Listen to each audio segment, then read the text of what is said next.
December 9th, 2022, Lusail Stadium, 31 minutes into the biggest match of Argentina's tournament. And the referee hasn't carded a single player yet. He's carded the coaching staff.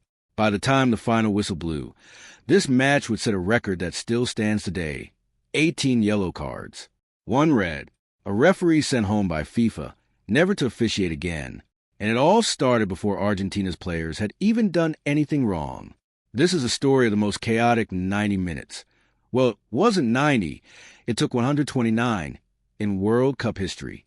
In this video, we're breaking down the Battle of Lusail, Argentina versus the Netherlands, the 2022 quarterfinal that should have been remembered for Messi's brilliance and ended up remembered for something much darker. You'll find out who actually threw the first punch, figuratively. Before kickoff even happened, why FIFA quietly erased its own referee from the tournament afterward, and the one tactical detail almost nobody talks about. Argentina's bench was arguably more disciplined in its chaos than its players were. Argentina and the Netherlands had history. 9 previous meetings. The Dutch had won 4. Argentina just won, with 4 draws.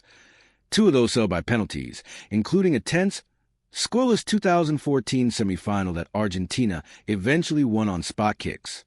On paper, this should have been a tactical, low-event affair.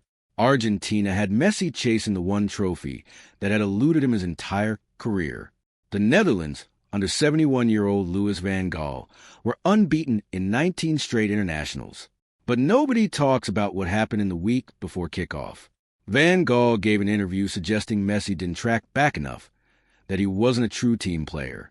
Small comment. Massive consequences. Messi later said he felt disrespected, that a coach with Van Gaal's experience shouldn't have spoken about Argentina that way before a match like this. Whatever was simmering between these two nations before the whistle even blew, it was already personal. Kickoff happens. The match is calm. And then, in the 31st minute, referee Antonio Mateu Lahoz reaches for his pocket. Not for a player. For Walter Samuel, Argentina's assistant manager, standing on the touchline. It's such a small moment that most fans watching live didn't even register it. A coach getting booked for dissent happens in football all the time. But this card would turn out to be the first domino in a chain that no one, not the players, not the broadcasters, not Mateu Lahoz himself, saw coming. For minutes later, Argentina took the lead. Nahuel Molina, fed by a delicate Messi through ball, slotted it home. Argentina looked comfortable, calm, even. The story should have ended there. A clean, professional 1-0 win for the South Americans. It didn't. Messi doubled the lead from the penalty spot in the 73rd minute. And didn't just celebrate. He ran straight to the Dutch bench, stood in front of Van Gaal, and mimicked a mocking ear-cupping gesture made famous by former Argentine playmaker Juan Roman Riquelme, a player who had a notoriously bad relationship with Van Gaal. It wasn't subtle. It was a message. Argentina were 2-0 up with under 20 minutes left. The match looked over. But the truth was even more shocking than a simple capitulation. The Netherlands brought on 2 physical target men, Luc de Jong and Wout Weghorst, and started lumping long balls forward. Weghorst pulled one back in the 83rd minute. Then, in the 11th minute of second-half stoppage time that many in the media considered excessively long, Weghorst struck again from a quickly taken free kick that caught Argentina's defense completely flat-footed. 2-2, extra time. This is where the match stopped being about football. Here's the part almost nobody mentions when they talk about this match. Everyone remembers Leandro Paredes blasting a dead ball into the Dutch substitutes late in extra time, triggering a mass confrontation that saw Virgil van Dijk shove him to the ground. Everyone remembers Messi's foul-mouthed exchange with Weghorst in the post-match interview zone, a clip that's been turned into 1,000 memes since. What almost nobody remembers is that Argentina's manager, Lionel Scaloni, was booked too in the 90th minute, the exact moment the Paredes incident boiled over. That means Argentina's official coaching staff picked up 2 of the 18 cards in this match. Not players reacting in the heat of a moment, coaches on the touchline, drawing cards for conduct. Combine that with Samuel's card in the 31st minute, and you get something strange.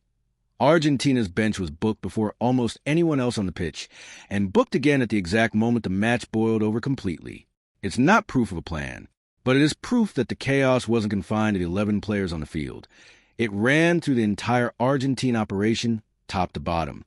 By full time, Antonio Mateu Lahoz had shown 18 yellow cards and 1 red.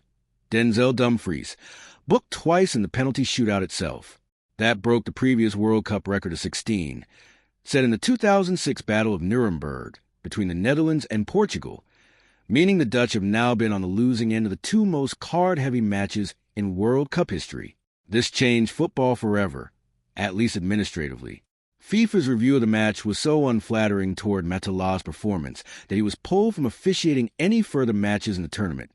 Sent home, in the words of multiple outlets covering it, he never took charge of another World Cup game. Argentina won 4-3 on penalties, with Emiliano Martinez saving 2 of the Netherlands' attempts. You'd think that would close the book. It didn't. Martinez walked off hurling insults toward the Dutch bench. Messi, still simmering, told Weghorst directly to get out his face during the live interview, a phrase that immediately went viral across Latin America.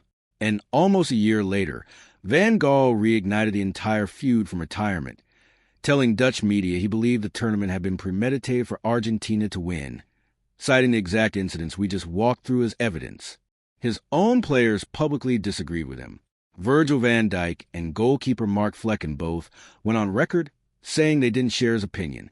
Even Weghorst, the man whose 2 goals nearly won Netherlands a match, said flatly that Argentina deserved it.